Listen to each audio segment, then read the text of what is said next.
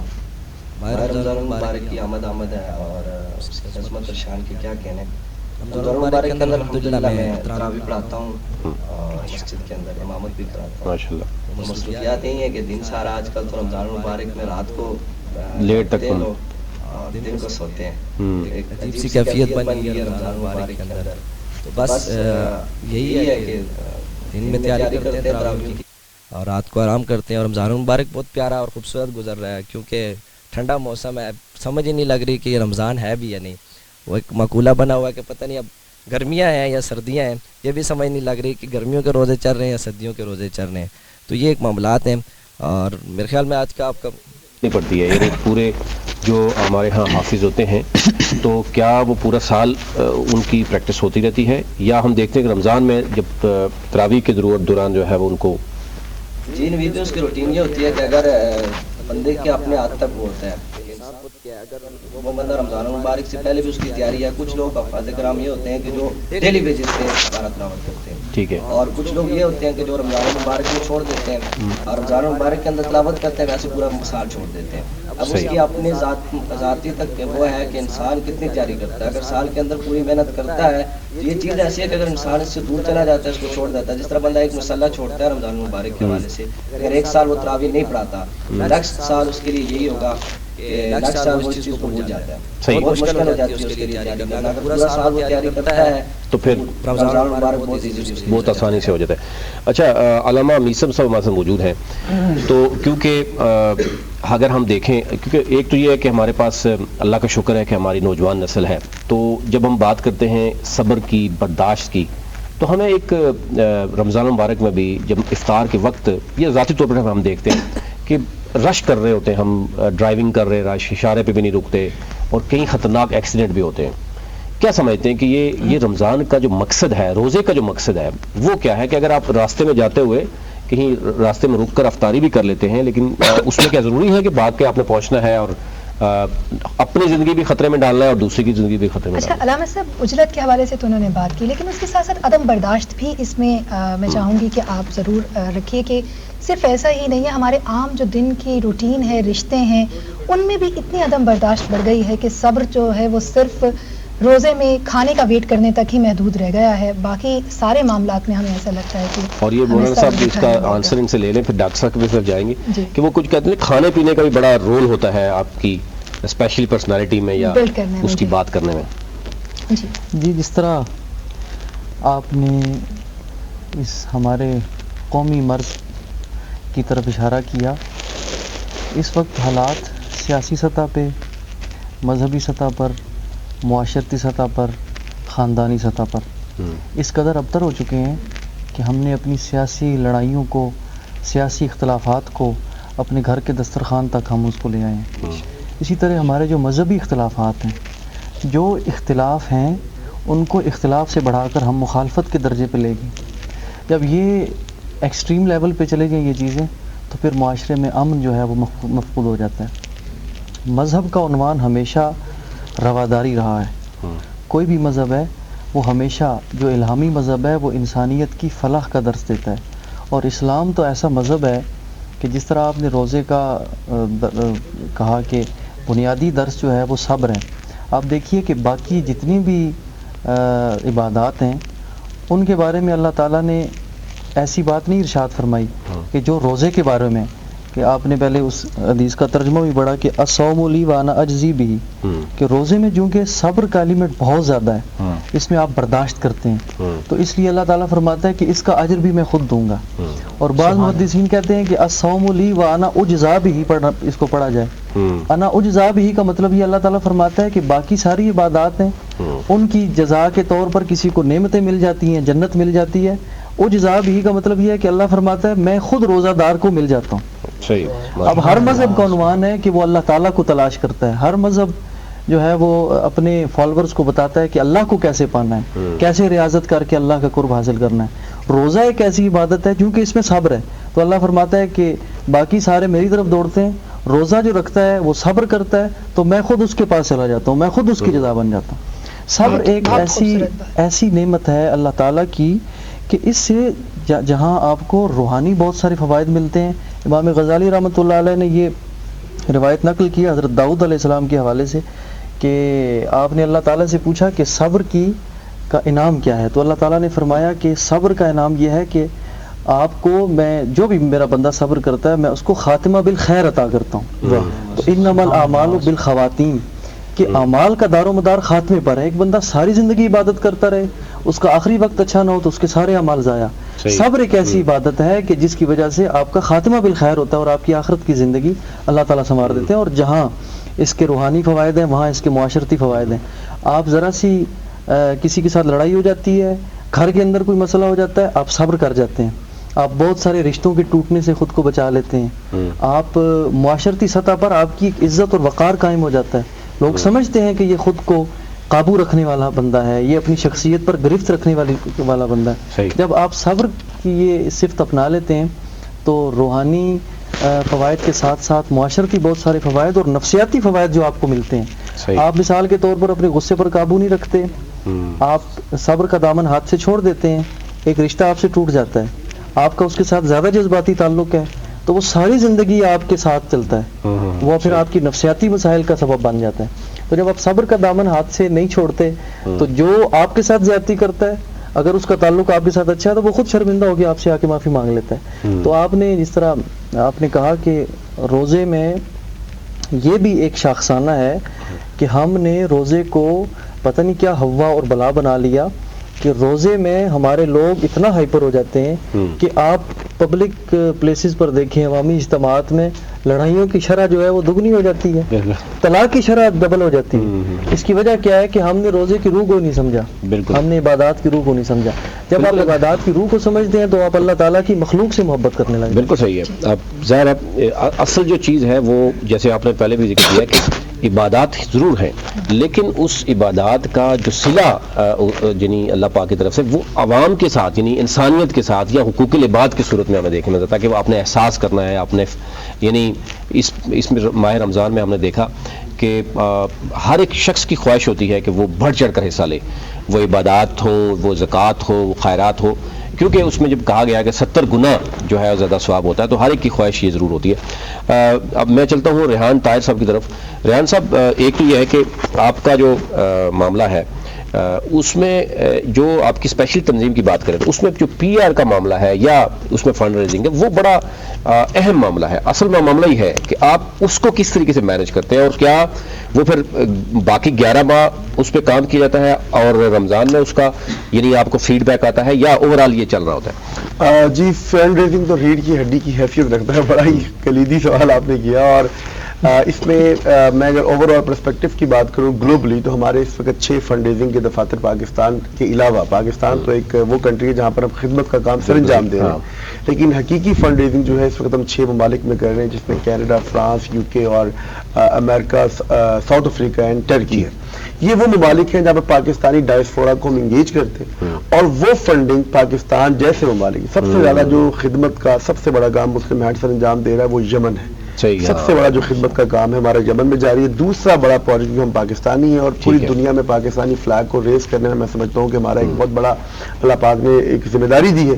تو پاکستان میں ہمارے اس وقت 1900 سے زیادہ جو ہے وہ فلیٹ ہے، سٹاف ہے، ممبرز ہیں اور رضاکاران کی تعداد اس کے علاوہ ہے. تو یہاں پر ایک بڑا جو ہے آپریشن جاری ہے خدمت کا. اس کے علاوہ اگر آپ ساؤتھ ایشین کنٹریز کی بات کریں تو بنگلہ دیش میں سلہٹ, ڈھاکہ, یہاں پر ہمارے خدمت کے کام جاری ہے. انڈونیشیا, افغانستان اور سری لنکا کے اندر تعلیمی مراکز قائم ہے جہاں پر معیاری تعلیم دی جا رہی ہے. لیکن فنڈ ریزنگ جو ہے دیکھیں ایک تو تھرو آؤٹ دا ایئر ہے, اور اس میں آپ حیران ہوں گے, جس سے میں پہلے بھی بات بھی کر رہا تھا, کہ ایک پودا یا ایک بچہ, اس کے پیچھے بھی ایک ڈونر ہے. ایک پودا لگانے کے لیے بھی ہمارے پاس ایک ڈونر ہے جو اپنے جو ہے وہ 100 روپے سے لے کے 500 روپے, 2 پاؤنڈ سے لے کے 35 پاؤنڈ تک وہ ہمیں دیتا ہے. اور اگر آپ کسی بچے کی ماہانہ بنیاد پہ, اچھا جو سب سے بڑی اعزازی بات میں سمجھتا ہوں, انٹرنیشنل آرگنائزیشن پاکستان میں کام کری, اب تو بڑی چھوٹا سی آرگنائزیشن رہ چکی ہے, 100+ آرگنائزیشن. ایک دور تھا کہ 1500 سے زائد عالمی ادارے پاکستان میں کام کر رہے تھے. اس فلڈ میں آپ کو مشکلات کا جو سامنا ہوا ہے اس کی بنیادی وجہ عالمی اداروں کا پاکستان میں نہ ہونا ہے. تو اب جو ہم کام اس میں کر رہے ہیں, جس کے اندر ہماری جو اپروچ ہے وہ سسٹینیبل اپروچ ہے, یعنی کہ تعلیمی مراکز کا قیام, ان کو بنانا اور پھر ان کو دیر ہاتھ چلانا. اور وہ بچہ جو 2001 میں ہمارے ادارے میں آیا, اب سکسیس سٹوری کی جانب وہ گامزن ہے, وہ یتیم بچہ. تو یہ سسٹین کرنا کسی چیز کو صرف سسٹین نہیں کرنا, بلکہ آپ نے ڈونر کو انگیج بھی کرنا ہے. اور وہ ڈونر انگیج کیسے ہوگا؟ جب ہم اس کی کوالٹی, اس کی اسیسمنٹ, اس کی مانیٹرنگ, اس کی ویلیویشن, اس کی اکاؤنٹنگ اور اس کی لرننگ کے ساتھ آگے بڑھیں گے. کیا چیلنجز ہیں جب آپ فنڈ ریزنگ کی بات کرتے ہیں؟ پوری دنیا میں آپ کام کر رہے ہیں, پاکستان کے اندر سے بھی لوگ جو ہیں وہ بھلائی کے کاموں میں آگے آتے ہیں, تو چیلنجز کس طرح کے؟ چیلنج تو سب سے بڑا یہ ہے کہ پاکستان دن بدن پاکستان میں جو سطح غربت کی لکیر ہے وہ بڑھتی چلی جا رہی ہے. جہاں پر ایک دور تھا کہ ایک گھر میں نظام چلتا تھا, آج وہ نظام اس گھر کے سربراہ سے نہیں چل پا رہا. اچھا, ہم یتیم بچے کو ایک کفالت دیتے ہیں تعلیمی, لیکن آیا کیا اس یتیم بچے کو ہم کیا وہ نیوٹریشن ویلیو دے رہے ہیں گھر کے اندر جو پڑھنے کے لیے آ رہا ہے؟ ہم ٹرانسپورٹ دے دیں گے اس کو, ایجوکیشن کے لیے ہم اس کو اچھا اسکول دے دیں گے, اس کو دوپہر کا لنچ بھی دے دیں گے, لیکن کیا وہ رات کا کھانا کھا پا رہا ہے کہ نہیں پا رہا؟ اس کی بیوہ ماں اس کے لیے کیا کر پا رہی؟ اب یہ ایک وہ چیلنج ہے جو ہمیں معلوم ہے, کیونکہ ہمارے پاس تو 52,000 بچے ہیں, لیکن پاکستان میں کتنے ایسے ادارے جو کام کر رہے ہیں. اچھا, دوسری بات یہ کہ جو آرگنائزڈ وے میں کام کرنے کا ایک اصول تھا ہمارے, ایک بڑا بے ربط جو ہے معاشرے کے اندر, وہ یہ ہے کہ لوگوں کے تو جذبہ ایثار تو ہے, جذبہ خدمت کا ہے. ہمارا تو یہ خدمت کا سفر کا عنوان کیونکہ پورے پاکستان میں ہم لوگوں کہتے ہیں کہ دیکھیں اس خیر کے سفر میں وب آئے جب آپ اس خیر کے سفر کے تمام اسلوب سے واقف ہوں. دیکھیے خیر کا سفر میں کسی کے ساتھ جڑ جانا بہتر ہے رادر کہ آپ ایک اپنی کشتی کو جو ہے چلانے کے لیے اس پہ دھکا لگاتے رہے اور لہروں سے مقابلہ کرتے رہے. کیوں؟ کیونکہ پاکستان جیسا ملک میں اگر آپ ایسے جو ہے وہ لوگ اس کے اوپر کام کریں گے جن کا اس خدمت کے عنوان کے ساتھ تعلق نہیں ہوگا, تو اس شعبے کے اندر یا اس خدمت کے کام کے اندر لوگوں کا اعتماد کم ہو جائے. اور آپ دیکھیں, میں نام نہیں لینا چاہتا, پاکستان کے ایسے بڑے ادارے ہیں جو کہ اس رمضان المبارک کے اندر وہ کافی حد تک ان کی جو خدمت کا سفر ہے اس کا دائرہ کار محدود ہو گیا. اس کی بنیادی وجہ یہ تھی کہ ہر شخص نے انڈیویجول لیول پہ اس کو کام کا آغاز کر دیا. تو پہلے تو گورنمنٹ کی حد تک ایسی ایک جو ہے آرگنائزیشن کی جو میں کہتا ہوں اسکروٹنی ہونی چاہیے, اور اس اسکروٹنی کے پیچھے وہ تمام عوامل درکار ہو جس میں خیر اور بھلائی کا جذبہ ہو. ابھی آپ دیکھیں بلوچستان کا حالیہ سیلاب, اس سیلاب کے اندر پاکستان میں جتنے بھی رفائی ادارے تھے, تو میں NDMA کا شکر ادا کرتا ہوں, نیشنل ڈیزاسٹر مینجمنٹ اتھارٹی کا, کہ جنہوں نے ہم جیسے تمام اداروں کو اکٹھا کیا ایک پیج کے اوپر اور بتایا کہ آپ نے کس جگہ پر کام کرنا ہے. یعنی کہ ہم صوبت پور میں کام کر رہے ہیں تو کوئی جل مکسی میں کام کر رہا ہے, کوئی مستونگ میں کام کر رہا ہے تو کوئی بدین میں کام کر رہا ہے. یہ جو اجتماعی جو اس کو کومولیٹو اپروچ کہتے ہیں, تو سوسائٹیز کو بہتر کرنے کے لیے بہت ضروری ہے. چیلنج کیا ہے کہ سب سے پہلے لوگوں کا اعتماد وہ بحال ہوگا کہ جب کام کرنے والے لوگ مجھ جیسے ہمارے جیسے دیگر رفائی ادارے جو بھی اچھا کام کر رہے ہیں ان کو اپنی سچائی اور اپنی حقیقت کو صحیح میدان میں لوگوں کے سامنے پیش کرنا. نمبر 1. نمبر 2 یہ ہے کہ جو وہ کام کر رہے ہیں ہم پاکستان کے اندر, آپ حیران ہوں گے کہ پاکستان میں ہمارا ادارہ 0 ایڈمنسٹریشن کاسٹ پہ کام کرتا ہے, اس لیے کہ ہماری جو ایک مطلوبہ آمدنی یا مطلوبہ جو ہدف ہے رقوم کا وہ انٹرنیشنل جو پاکستانی ڈائسپورا جو پاکستانی کمیونٹی وہ دیتی ہے. تو ہم جتنے بھی پاکستان میں ہمارے جو زکوٰۃ خیرات صدقات کا جو ہم پہ لوگ اعتماد کرتے ہیں, ہم انہیں کہتے ہیں کہ آپ کی ایک ایک روپے کے ہم ضامن ہیں کہ وہ رقم صحیح معنوں میں وہ خرچ ہوگی. اب یہ گارنٹی کون دے سکتا ہے؟ یہ گارنٹی وہی دے سکتا ہے کہ جو حقیقی معنوں میں کام کرنے کی سوچ رکھتا ہے. اور میں اکثر یہ بات کہتا ہوں, ہمیں پاکستان سمیت دنیا میں کام کرنے کا 30 سال کا ایک تجربہ ہے، تو فیکٹریاں 30 سال نہیں چلتی. وہی فیکٹری چلتی ہے جو سچائی کی بنیاد پہ ہوگی، جو دل لگی کی بنیاد پہ ہوگی، اور جو اپنی ٹیم کو لے کے چلے گی اور وہ اچھی اپروچ کے ساتھ پاکستان اور دنیا میں گھرے ہوئے میں سمجھتا ہوں انسانوں کی خدمت میں اپنا کردار ادا کرے. بالکل صحیح ہے. ڈاکٹر صاحب ہمارے سے موجود ہیں. ڈاکٹر صاحب ایک تو یہ ہے کہ رمضان کے حوالے سے تو چلو ہم بات کریں، لیکن اس کے علاوہ ہمارا لائف سٹائل کچھ بہت زیادہ ہم یہ سمجھتے ہیں کہ کووڈ کے بعد ہم سمجھ رہے تھے کہ شاید چیزیں چینج ہوں گی، لیکن دوبارہ سے ہم وہی، ایک تو ہمارے ہاں ایکسرسائز کا کوئی کنسیپٹ نہیں ہے، نہ گھروں میں ہے نہ باہر ہے. پھر جو ہم بات کر رہے ہیں کہ ہمارے ہاں نوجوان نسل ہے، ایک میں جو میرے نظر سے جو ریسرچ میں ڈیلی اس کو ریسرچ ضرور کرتا ہوں کہ 97% ہمارے نوجوانوں کے پاس موبائل ہے، گراؤنڈز ان کے پاس سہولت نہیں ہے، لائبریری کی فزیکل لائبریری کی سہولت نہیں ہے. اگر ہے بھی تو ایسی جگہ پہ ہے جہاں پر ان کا آنا جانا ہی اتنا مشکل ہے کہ بچے کو ہم نے موبائل تو دے دیا، انٹرنیٹ بھی سستا دے دیا، لیکن اس کو لائبریری کی ایکسیس ہم نے بہت مہنگی دے دی، یا اس کو گراؤنڈز ہم نے نہیں دیے. جیسے انہوں نے بات کی کہ انہوں نے بچوں کے اوپر کام کیا. جب آپ بچے کو تعلیم، تربیت، اس کے کھانے پینے کا انتظام اور ان کی سپورٹس ایکٹیویٹی، دیکھیں نوجوان جو بچہ ہے، جو بڑے ممالک ہیں ہم دیکھتے ہیں کہ وہاں پر تو اولڈ ایج ہومز کی کنسیپٹ ہے. پاکستان میں تو ہم نوجوان ہمارا طبقہ ہے، اس کے لیے ہم کیا کر رہے ہیں؟ اور اسپیشلی جو آپ کیا سمجھتے ہیں کہ فوڈ کے حوالے سے ہمیں کیا ہونا چاہیے کہ ہمارے ہاں ہر چیز کی ملاوٹ ہے، اور بچے جس کی گروتھ ہوتی ہے ڈیفینیٹلی وہ پھر امپیکٹ اس کا لیٹر آن آتا ہے. تو آج اب دودھ سے لے کر ہر ایک چیز ہمیں گلی محلے میں آپ کو دیکھیں کہ کوئی چیز ملاوٹ کے بغیر نہیں مل رہی. ہم خود لکھتے ہیں کہ اسلامک شہد لکھتے ہیں اور خالص بھی لکھتے ہیں، ساتھ دودھ بھی ہم لکھتے ہیں خالص ہے. اس کا مطلب ہے کہ کچھ تو ناخالص موجود ہے. نوید بھائی، آپ کی جو بات ہے ریگارڈنگ فوڈ اینڈ نیوٹریشن، وہ تو ایک بہت براڈ ٹاپک ہے، اس کے اوپر تو خیر اتنے بریف ٹائم میں اس طرح کوئی نہیں ہو سکتی. لیکن جو آپ کا پہلا سوال ہے کہ adherence to the good lifestyle, کہ لوگ جو ہیں وہ ان کو بتا دیا جاتا ہے کہ آپ یہ کریں. اب اگر میں کچھ باتیں کہوں کہ اس طرح کریں، تو میرے خیال میں یہاں پہ موجود سب جو پارٹیسپینٹس ہیں سب کو پتہ ہے کیسے رہنا ہے، کیا کرنا ہے، بٹ کر نہیں پاتے. ٹھیک ہے، اور کچھ ایسے ہیں جو نہیں کرتے، مطلب مجبوری میں ہم ایگزیکٹلی کچھ نہیں کر پاتے. ہمیں کیا کرنا چاہیے کہ ایڈہیرنس میں دیکھیں، ایڈہیرنس میں جو ایک کوالٹیٹیو ریسرچ، ایک تو جس طرح ہم ریسرچ کی بات کروں تو ایک کوالٹیٹیو ریسرچ ہوئی تھی ایک چھوٹے سے پنجاب کے ایک ضلع میں جو ہے وہ ریگارڈنگ ڈائبیٹک پیشنٹس، اور ان کا ایڈہیرنس جو ہے وہ ہیلدی لائف اسٹائل کی طرف کیوں نہیں ہے. ٹھیک ہے، تو اس میں بہت ساری چیزیں آ جاتی ہیں. کہنا تو بہت آسان ہے، ایک ڈاکٹر کے لیے بھی وہ کتاب پڑھنے کے بعد، کتاب کا نام ہے لائف سٹائل چینج ہے، تو ڈاکٹر شہیر الہی صاحب نے وہ کتاب لکھی. تو اس کے اندر میں نے پڑھا کہ جی انہوں نے جب جائزہ کیا اس کے بارے میں، کوالٹیٹیو ریسرچ کیا، تو ان کو یہ پتہ چلا کہ لائف سٹائل موڈیفکیشن اتنا آسان نہیں ہے ہماری سوسائٹی میں. جس میں دیکھیں ایک فیملی کا ممبر ہے، فار ایگزامپل بہو ہے، اس کو ڈائبٹیز ہو گئی ہے، اس کو ہم کہتے ہیں کہ جی چہل قدمی کرو، ٹھیک ہے، آپ واک کرو، آپ اپنے لیے سالن الگ بناؤ، اس میں جو ہے وہ شوگر کا وہ کم رکھو، آئل کا کم رکھو، اور جو ہے اب اس بہو سے پوچھے کہ بھئی آپ اپنا سالن الگ بنا سکتی ہو. اب اس کی فیملی میں اس کا کیا سٹیٹس ہے، وہ مطلب وہ ڈیمانڈ کر بھی سکتی ہے کہ نہیں کر سکتی بھئی میرے لیے سالن الگ کیا جائے، وہ ایک سوال ہے. اس کو کہتے ہیں واک کرو، بھائی وہ کہے گی میں کہاں واک کروں، اس کو باہر نکلنے کی اجازت ہے بھی کہ نہیں. ہمارے معاشرے میں تو دیکھیں نا خواتین کا باہر نکلنا محدود رہے، یعنی آپ ایک کمرے میں بھی آپ لائف سٹائل چینج کر سکتے ہیں. ایگزیکٹلی اسی کو چھت کے اوپر جاتے آتے ہوئے سیڑھیاں بھی موجود ہیں. لیکن ایک چیز جو ہم دیکھ رہے ہیں معاشرے میں کہ جس تیزی سے ہمارے ہاں گلی محلے میں فارمیسیز بن رہی ہیں، ہاسپٹلز بن رہے ہیں، کلینک بن رہے ہیں، پرائیویٹ سیکٹر کی بات کرو، گورنمنٹ میں شاید اس تسلسل سے ہمیں وہ جم نظر نہیں آ رہے، وہ گراؤنڈز نظر نہیں آ رہے. تو اس کا مطلب تو کچھ ہے نا کہ ہم اس طرف تو انویسٹمنٹ کرنا چاہ رہے ہیں، ہمارے اسٹیک ہولڈرز، ہمارے بزنس کمیونٹی بھی اس طرف تو جا رہے ہیں، اس طرف نہیں جا رہے. تو ہم احتیاط کی طرف کیوں نہیں جا رہے؟ بالکل نوید بھائی، آپ بالکل صحیح کہہ رہے ہیں کہ with the passage of time جو ہے نا ایڈوانسمنٹ اینڈ ٹیکنالوجی کے ساتھ ساتھ ہم نے جو ہے نا وہ بچوں کو موبائل فونز اور جو ہے نا انٹرنیٹ اور اس طرح کی چیزوں کی فیسلٹی تو ہم نے دے دی ہے، بٹ ہم نے کر کیا دیا ہے کہ ان کو گراؤنڈ سے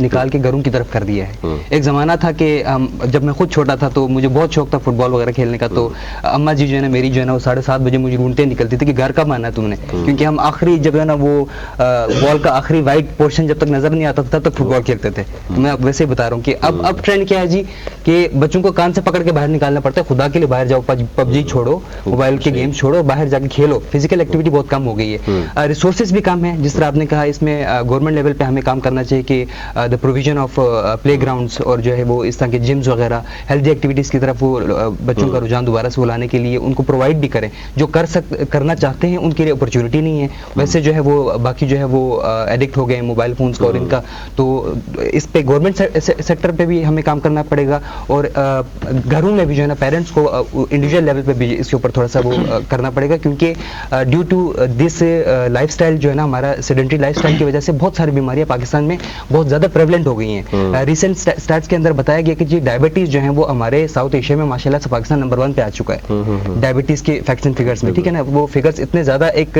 سرپرائزنگ حد تک جو ہے نا وہ پیک کر چکے ہیں. اور جس طریقے سے ہم چینی کا استعمال یا ہم یہ شوگری جو استعمال کرتے ہیں, کولڈ ڈرنکس اور یہ وہ لائف سٹائل ہے جو شاید ہمارے ہاں کسی کا بھی ہمارے بہت اجداد کا بھی نہیں رہا, لیکن اب کیونکہ ٹرینڈ سیٹ کرتے ہیں ہم ادھر فالو کرتے ہیں, کسی کو کاپی کرنے کی کوشش کرتے ہیں فارن اس کو. جی میں ڈاکٹر صاحب سے یہ پوچھنا چاہتی تھی کہ ڈاکٹر صاحب پہلے ہم یہ سنتے تھے, کہہ رہے ہیں کہ بریک لے لیں اس کے بعد. اچھا ٹھیک ہے, واپس آ کر میں آپ سے یہ جاننا چاہوں گی, it's a very important question کہ جو بیماریاں پہلے ہم بہت بزرگوں میں سنا کرتے تھے آج وہ بہت چھوٹے بچوں میں پائی جاتی ہیں, اس کی وجہ کیا ہے اور کس طرح ہم بچ سکتے ہیں, اس پر ہم بات کریں گے. لیکن جیسا کہا جا رہا ہے کہ ایک مختصر سی بریک لینی ہے, بریک کے بعد واپس آتے ہیں. Welcome back. بریک کے بعد آپ کو پھر خوش آمدید کہتے ہیں. رمضان احساس کے ساتھ جاری ہے, اور بریک پر جانے سے پہلے ہم ڈاکٹر داور حسین سے بات کر رہے تھے کہ اب جو ہے جیسے ذیابیطیز کا آپ ذکر کر رہے ہیں یا ڈائبٹیز کا ذکر کر رہے ہیں, تو بچوں کے اندر بھی ہمیں یہ بیماری دکھائی دیتی ہے جو پہلے بہت بزرگوں کی بیماریاں کہا جاتی تھی. اسی طرح اور بھی دیگر کئی بیماریاں ہیں, تو کیا وجوہات ہے, کیسے روکا جا سکتا ہے؟ آپ کا کوشچن بہت امپورٹنٹ ہے میڈم, اس لحاظ سے کہ ہمارے دوست بھی ادھر بیٹھے ہوئے ہیں, تھیلیسیمیا کا ذکر اس سے پہلے ہوا, تو میں تھوڑا سا ایک جینیٹک ڈیزیز کی طرف تھوڑا سا آپ کا وہ توجہ مبذول کروں گا. تو یہ جو ایس او ایس کے ہمارے جوان ہیں جو والنٹریلی کام کر رہے ہیں, پہلے تو میں ان کو اپریشیٹ کروں گا کہ وداؤٹ اینی گورنمنٹ رینکنگ یا پھر ان کو کوئی نوکری نہیں ہے, یہ والنٹریلی کر رہے ہیں, ٹھیک ہے نا, یہ والنٹریلی کام کرتے ہیں اور بہت جذبہ چاہیے ہوتا ہے اس میں. تو میں بھی اپنے اسٹوڈنٹ لائف میں MBBS کے دوران ایک NGO کا حصہ تھا ہمارا, میڈیکوز ایڈ سوسائٹی کی طرف سے, ہم بھی اس طرح بلڈ کیمپس کا وہ ارینجمنٹ کرتے تھے اور تھیلیسیمیا کے پیشنٹس کے لیے کرتے تھے. تو جو آپ کا یہ سوال ہے کہ جو بیماریاں ہمیں بزرگوں میں نظر آتی تھیں اب بچوں میں بھی نظر آتی ہیں, اس میں 2-3 فیکٹرز ہیں. ایک فیکٹر تو یہ ہے کہ پہلے زمانے میں بیماریاں ڈائگنوز ہی نہیں ہوتی تھی, ٹھیک ہے. With the advancement of technology جو ہے نا وہ ہمارے میڈیکل فیلڈ میں ایسی مشینریز آ گئی کہ ہم ڈائگنوز کر لیتے ہیں چیزوں کو.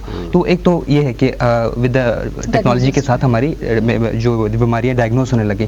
دوسری امپورٹنٹ بات یہ ہے کہ ہماری لائف اسٹائل اتنی خراب ہو چکی ہے کہ وہ بیماریاں واقعی ہی اب بچوں میں آ گئی ہیں. جس طرح ڈائبٹیز آ گئی, ٹھیک, جس طرح ہائپر ٹینشن آ گیا, آپ کو 17-18 سال کے بچے ہائپر ٹینشن کا شکار ملیں گے.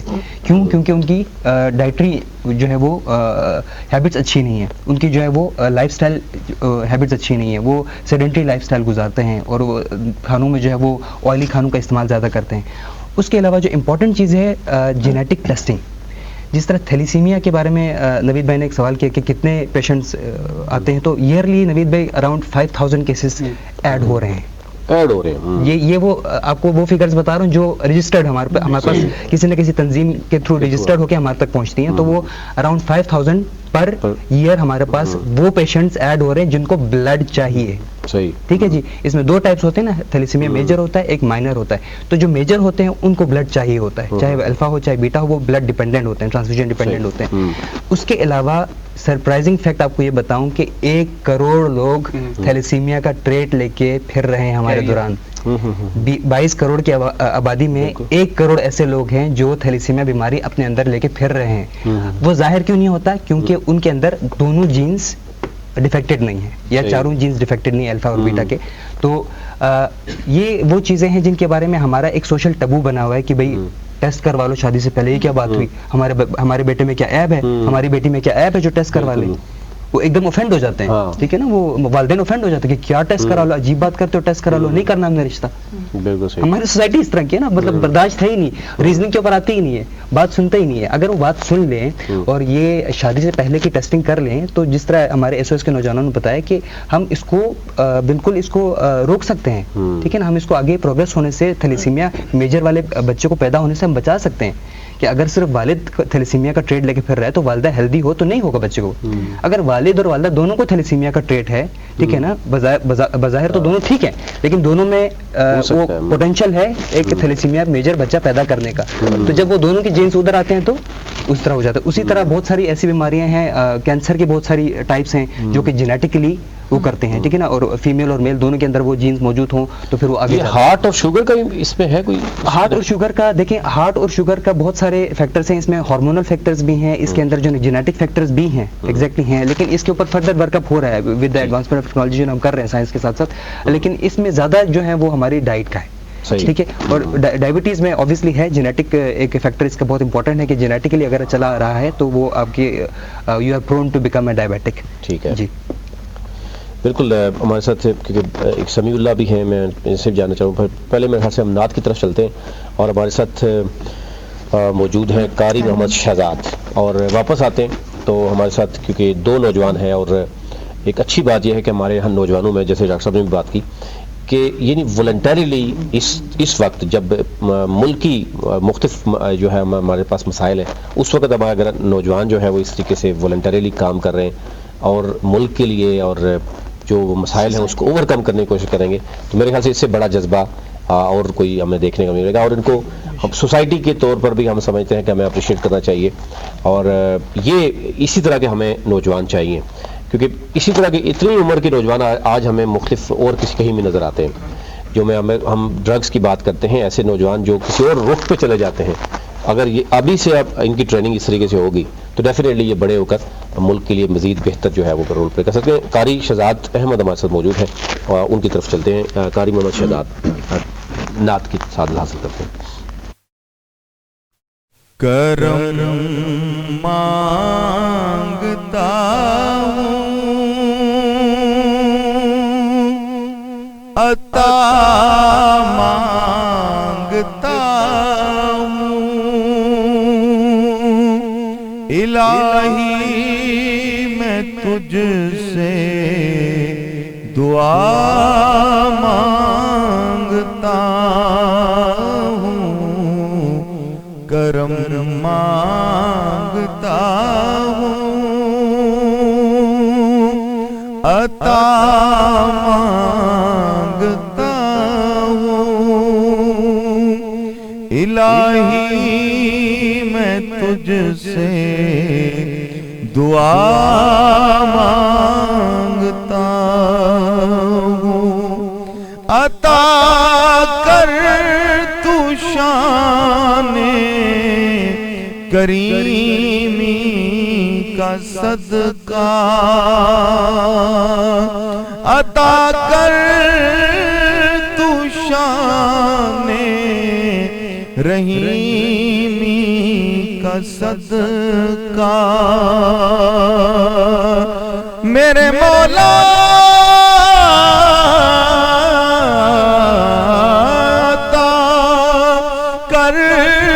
شان کریمی کا صدقہ,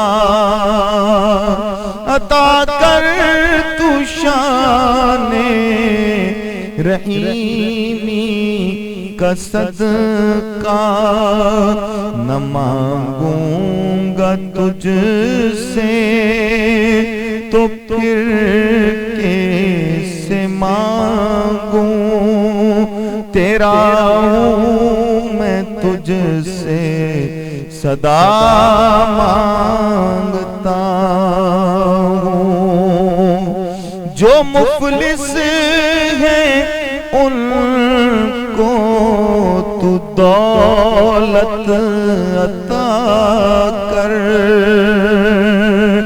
جو بیمار ہیں ان کو صحت عطا کر, جو بیمار ہیں ان کو صحت عطا کر, میں صدقائے غوث الورا مانگتا ہوں, الہی میں تجھ سے دعا مانگتا ہوں، اور یہ دعا بالخصوص اپنے پاک وطن کے لیے، وطن کے بھڑکتے شرارے بجھا دے، وطن کے بھڑکتے شرارے بجھا دے، اسے پھر اخوت کا مرکز بنا دے، اسے پھر اخوت کا مرکز بنا دے، میں امن و امان کی رضا مانگتا ہوں،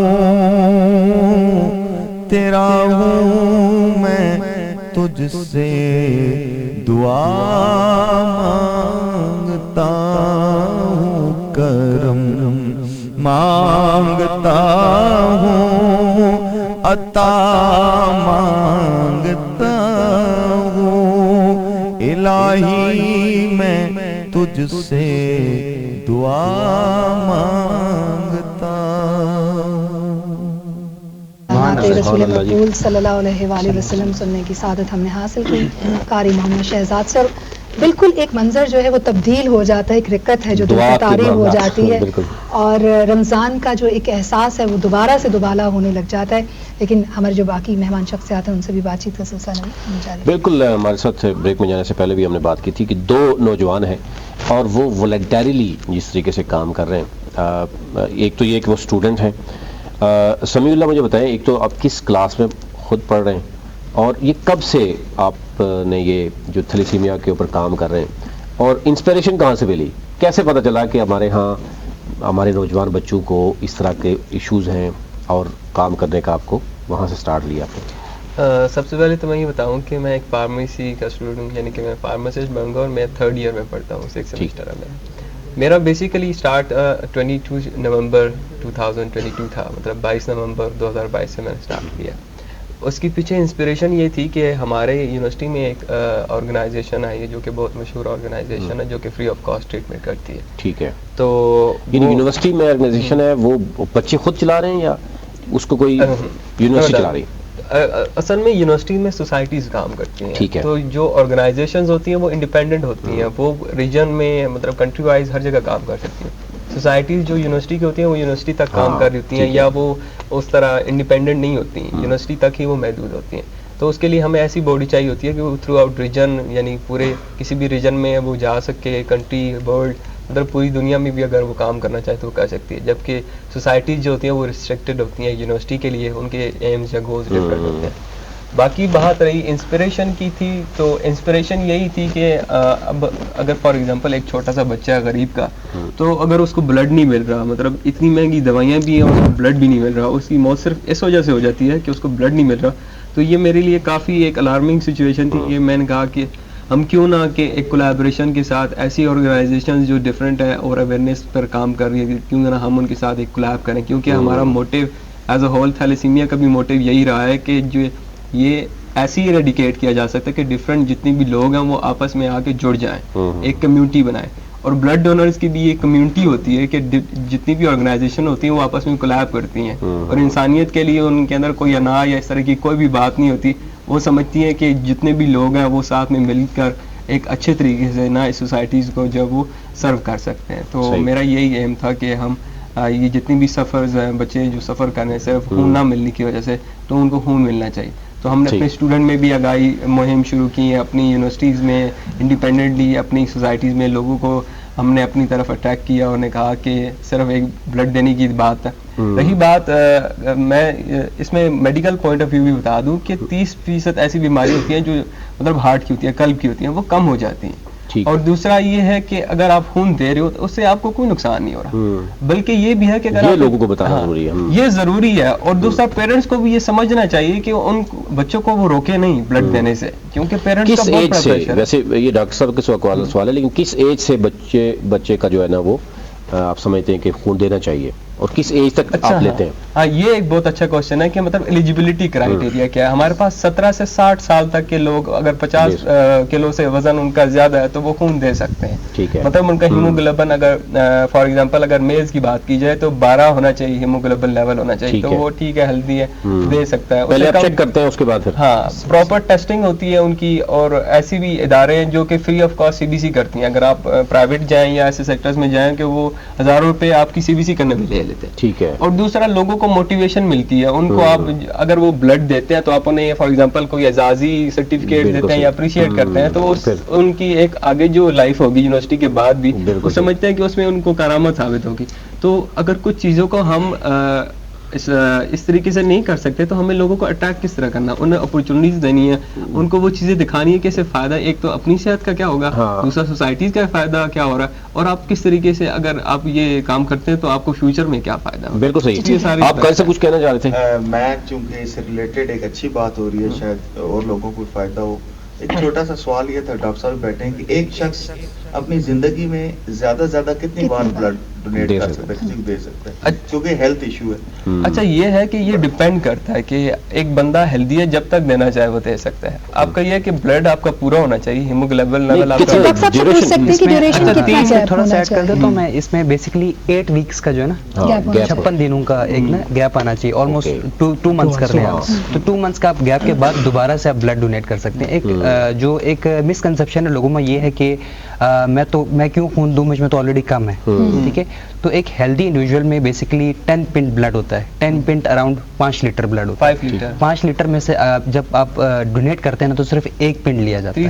ٹھیک ہے، 473 ml تقریباً 500 ml کے برابر ہم بلڈ لیتے ہیں. تو آپ کے باڈی میں جو 5 لیٹر بلڈ ہے اس میں سے 500 ml چلا جائے گا تو کچھ بھی نہیں ہوگا. ٹھیک ہے، آپ کی باڈی کے سارے فنکشنز کیری آؤٹ کرنے کے لیے 3 لیٹر بہت ہے. ٹھیک ہے، 2 لیٹر اللہ تعالیٰ نے اضافی رکھے ہوئے ہیں، اپنے بندوں کے اوپر خاص کرم کیا ہوا ہے کہ 2 لیٹر اضافی رکھے ہیں کہ آپ کی اپنی جان بھی بچ جائے، خدا نخواستہ کہیں حادثہ وغیرہ ہو جائے اور آپ کسی کی جان بچا بھی سکیں. اس کے کانسیپٹ کے پیچھے جائیں نا کہ آپ کو 2 لیٹر ایکسٹرا کیوں دیا ہوا ہے. 2 لیٹر ایکسٹرا اسی لیے دیا ہوا ہے کہ آپ کسی کی جان بچا سکیں، جان بچانے کے لیے کوشش کرنی چاہیے. بلال آپ کی طرف ہم آئیں گے. آپ کیا سمجھتے ہیں کہ جو یوتھ ہے اس وقت جو آگے آنا چاہتی ہے، جیسے آپ لوگ رضاکارانہ طور پر کام کر رہے ہیں، ان کو کیا چیلنجز ہیں، ان کو کیا کہنا چاہیں گے کہ ان کو کیا کرنا چاہیے تاکہ جو ڈسٹریکشن ہے اس وقت سوسائٹی میں یوتھ کے لیے اس سے نکل کے وہ واقعی صحیح معنوں میں کام کر سکے جیسے آپ لوگ کہتے ہیں؟ اچھا، ہماری یوتھ کے اندر ایک مسکنسیپشن یہ ہے نا کہ وہ کہتے ہیں کہ ہمیں اپرچونیٹیز نہیں ملتی. بیسیکلی ہمیں لائف جو ہے نا وہ ایک دفعہ ملتی ہے، اپرچونیٹیز ہمیں بہت دفعہ ملتی ہیں. اور اگر آپ باہر اگر فیلڈ میں ہیں نا تو بہت براڈ قسم کی فیلڈ ہے، بہت کچھ لوگ کر رہے ہیں، اتنا ہے کہ آپ سوچ نہیں سکتے، مطلب کہ آپ کی ایک سوچ ختم ہو جاتی ہے. تو ہمارا بھی یہ انیشیٹو تھا جب ہم نے اسٹارٹ کیا تھا، ہمیں یہی تھا کہ شاید ہمارے اس قافلے میں ہمارے میں شامل نہیں ہوں گے، بٹ اتنا اچھا رسپانس آیا.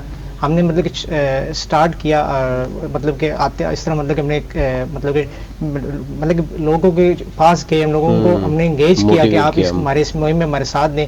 اور جیسے ہمارا انیشیٹو تھا کہ ڈونیٹ بلڈ سیو لائفز، صحیح کیا جس طرح کہ میں نے آپ کو پہلے بھی بتایا کہ جو خون ہے یہ جسم کی زکوٰۃ ہے. بیسیکلی زکوٰۃ ہم سب پہ فرض ہے صاحب استقامت کے لیے. اور جیسے ڈاکٹر صاحب نے بھی کہا کہ ہمارے اندر 5 لیٹر بلڈ ہوتا ہے، تو 2 لیٹر جو ہے وہ اللہ تعالیٰ نے ایڈیشنل رکھا ہوا ہے، تو ہم اس کو ڈونیٹ کریں. تو آپ کی ایکٹیویٹی صرف بلڈ ڈونیشن تک ہی محدود ہے یا اس کے علاوہ بلڈ ڈونیشن کے علاوہ بھی ہم لوگ ایجوکیشن پہ بھی کرتے ہیں، ایجوکیشن فنڈس کے لیے، کیونکہ کچھ جو بچے جو پڑھنا چاہتے ہیں ڈیزرونگ ہوتے ہیں، ان کے اگر پیرنٹس جو ہیں وہ بلنگ نہیں ہے، نہیں کر سکتے یا نہیں ہے، تو وہ ان کو ہم لوگ جو ہیں ان کی ایجوکیشن میں ہیلپ کرتے ہیں، ڈونیشنس کرتے ہیں، کلاس وائز کرتے ہیں، سوسائٹیز وائز بنی ہوئی ہیں، تو ہم لوگ ان کو تعاون کرتے ہیں. اس کے علاوہ ہم نے رمضان میں راشن ڈرائیو کی الحمدللہ، اس کا بھی بہت اچھا ہوا. ہم نے گھر جا کے ان کو دیا جو ڈیزرونگ تھے، سفید پوش تھے. اور جیسا کہ آپ نے بھی کہا کہ ایک نے کی مطلب کہ ہم ویسے نارمل ڈیز میں کرتے ہیں تو اس کا ایک ہی ثواب ملتا ہے، رمضان میں وہ 70 گنا بڑھ جاتی ہے. بالکل جی، یہ ہمارے دونوں نوجوان ہم ان کے لیے دعا گو ہیں، اور ہم بھی چاہتے ہیں کہ ہماری جو نوجوان نسل ہے وہ اگر اس طریقے سوچے گی، معاشرے میں موجود جو ہمارے یہاں مسائل ہیں اس کو اگر